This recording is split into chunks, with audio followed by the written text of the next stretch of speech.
പിന്നെ ഞങ്ങൾക്ക് ഇന്നലെ ഇച്ചിരി ചീര കിട്ടി കേട്ടോ. ഇന്നത്തെ ഉച്ചക്കത്തെ ഊണിലുള്ള തയ്യാറെടുപ്പില്ല ഞാൻ. ഞങ്ങൾക്ക് ഇന്നലെ ഇച്ചിരി ചീര കിട്ടി, പച്ച ചീര കണ്ടോ. അത് ഞാൻ വിചാരിച്ച് ചക്കക്കുരു ഇട്ട് തോരൻ വെക്കാവുന്നു. ഇത് ചക്കക്കുരു ഒക്കെ പൊളിച്ച് അരിഞ്ഞ് വെച്ചേക്കുവാ. അത് അരിഞ്ഞ് തോരൻ വെക്കട്ടെ. ഞങ്ങൾക്ക് ഇച്ചിരി മത്തി നെത്തോലിയും കിട്ടി കണ്ടോ. ഞാൻ നേരത്തെ മാങ്ങയിട്ട് പച്ചക്കറി വെക്കാവുന്നു. അങ്ങനെ മാങ്ങയിട്ട് പച്ചക്കറി വെക്കാൻ റെഡിയാക്കുകയാണ്.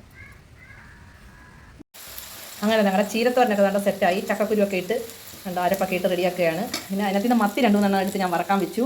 നമ്മുടെ ഉച്ചയൂണൊക്കെ റെഡി ആയിട്ടുണ്ട് കേട്ടോ. നമുക്കേ ഒരു കാര്യം കേൾക്കണോ. എൻ്റെ സിക്കി ഇന്ന് കോളേജിൽ പോയില്ല, കള്ളം ഒടിച്ചിരിക്കും അവനിന്ന്. അവന് നമുക്ക് ലഞ്ച് വേണം. വരൂ. ചോറ്. അവനാണെങ്കിൽ ഈ ചെറിയ നെത്തോലി മത്തിയൊക്കെ അവന് വലിയ പാടാ. അവന് വേണ്ടി ഞാൻ ചിക്കൻ ഇപ്പോൾ ഉണ്ടായിരുന്നു, അതെടുത്ത് ഞാൻ കറി വെച്ചു. പെട്ടെന്നൊരു ചിക്കൻ കറി വെച്ചു. അങ്ങനെ ചിക്കൻ കറി നല്ല മണം വരുന്ന ചിക്കൻ കറി കേട്ടോ. ചീരത്തോരൻ, ചക്കക്കുരു കൂടി ഇട്ട് വെച്ച ചീരത്തോരനായത്. മത്തി വറുത്തത്. പിന്നെ അവിടെ മത്തിക്കറി ഉണ്ട്, ശിവയ്ക്ക് വേണമെങ്കിൽ കുടിക്കട്ടെ.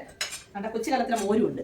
പിന്നെ നിങ്ങൾ ഞങ്ങളുടെ ചാനൽ കയറി കണ്ട് സബ്സ്ക്രൈബ് ചെയ്യണം, ലൈക്ക് ചെയ്യണം, ഷെയർ ചെയ്യണം, മാക്സിമം ഞങ്ങളെ സപ്പോർട്ട് ചെയ്യണം. ഓക്കേ.